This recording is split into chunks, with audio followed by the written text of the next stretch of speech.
حضرت بایزید بستامی کہتے ہیں کہ میں نے اپنی ماں کے آگے ہاتھ جوڑے، میں نے کہا امی تجھے راضی کروں یا رب کو راضی کروں؟ تو اپنے حق مجھے معاف کر دے، اللہ کو میں راضی کر لیتا ہوں۔ ماں نے کہا جاؤ پتر میں اجازت دیتی ہوں۔ گئے جنگلوں میں ذکر و فکر میں لگے رہے، تنہائی میں اس کو یاد کرتے رہے، دن رات ذکر کے چراغ روشن رکھے۔ 12 سال گزر گئے حق کی تلاش میں۔ ایک دن واپس بستام کے قریب سے گزر رہے تھے، خیال آیا چلتے چلتے ماں کو سلام کر جاؤں۔ دروازے کو دستک دینے لگے تو اس خیال نے ہاتھ روک لیا کہ ساری زندگی ماں کو سکھ تو دیا کوئی نہیں، اب دکھ بھی کیوں دینے لگے ہو؟ رات کا ایک پہر بیت گیا ہے، سردیوں کی لمبی رات ہے، ماں بستر میں لیٹی ہوگی، تیرے لیے اٹھے گی، دروازہ کھولے گی۔ دروازے کے ساتھ ہی لگ کے بیٹھ گئے اور ساری رات کاٹ دی، اس خیال سے کہ ماں کو تکلیف نہ ہو۔ جب سحری کا وقت ہوا تو اندر سے جو نالی آتی تھی اس نالی سے پانی آیا، سمجھ گئے میری ماں تہجد کے لیے اٹھی ہے اور وضو کا پانی ہے، تو فوراً دروازے پہ دستک دی۔ اندر سے آواز آئی بیٹا بایزید میں ابھی آئی۔ مائیں بیٹوں کے دستک کے انداز سے جان لیتی ہیں یہ کس بیٹے کے ہاتھوں کا لمس ہے۔ 12 سال کے بعد آئے، دستک دی، کہا بیٹا بایزید میں ابھی آئی۔ ماں کی تو نگاہیں ہی دروازے پہ رہتی ہیں۔ اللہ اکبر۔ کہتے ہیں کہ ماں نے دروازہ کھولا، 12 سال جنگلوں کی خاک چھانتے بیت گئی تھی، پراگندہ صورت، بکھرے ہوئے بال، پھٹے ہوئے کپڑے۔ میری ماں کی جب نگاہ میرے پہ پڑی تو اس کی چشمان سے موٹے موٹے آنسو ٹپکنے لگے، اور اس نے ایسے ہاتھ پھیلا کے کہا مالک میرا بیٹا بایزید تیری طلب میں نکلا تھا، تو نے ابھی تک اسے اپنا قرب نہیں دیا۔ حضرت بایزید بستامی کہتے ہیں 12 سال کی ریاستوں سے جو کچھ نہیں ملا تھا ماں کے اٹھے ہوئے ہاتھوں سے مل گیا۔ میں نے کہا مالک میں تجھے کہاں ڈھونڈ رہا ہوں، تو کہاں موجود ہے؟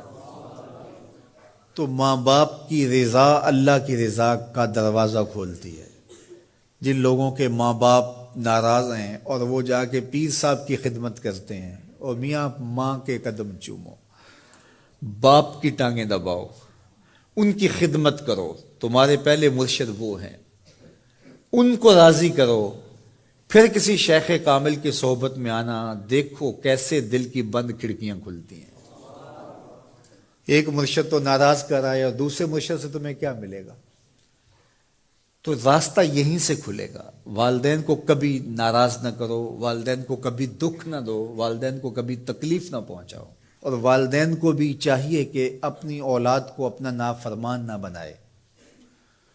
ایک بزرگ فرماتے ہیں کہ مجھے برابر 30 سال ہو گئے ہیں کہ میں اپنی اولاد کو کوئی حکم ہی نہیں دیا، کوئی حکم نہیں دیا۔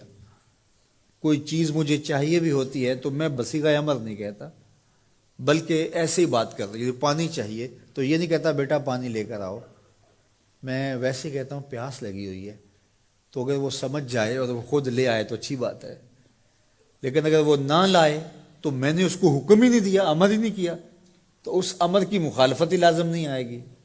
تو کہا 30 سال برابر گزر گئے ہیں، میں نے اپنی اولاد کو حکم نہیں دیا کہ کہیں وہ میری نافرمان نہ ہو جائے، چونکہ اگر وہ نافرمان ہو گئی پلے کچھ نہیں رہے گا۔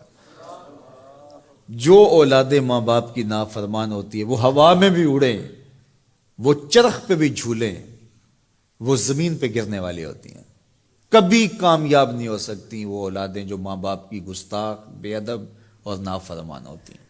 وہی اولادیں سرخرو، کامیاب اور کامگار اور بامراد ہوتی ہیں جو ماں باپ کی خدمت کرتی ہیں، ماں باپ کی دعائیں لیتی ہیں۔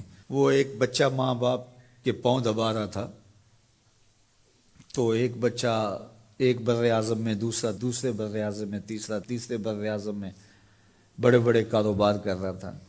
تو کوئی اس کا دوست ملنے آیا، اس نے کہا کہ اس نکمے کو بھی کہیں بھیج دو، فلاں جو ہے وہ یورپ میں ہے، فلاں امریکہ میں ہے، وہاں اتنی بڑی کمپنی اس نے کھولی ہوئی ہے، اس نکمے کو یہاں بٹھایا، اس کو بھیج دو، یہ تو نکمہ کسی کام کا نہیں۔ کہا یہ نکمہ ہی تو میرے کام آ رہا ہے، کہ نکمہ ہی تو میرے کام آ رہا ہے۔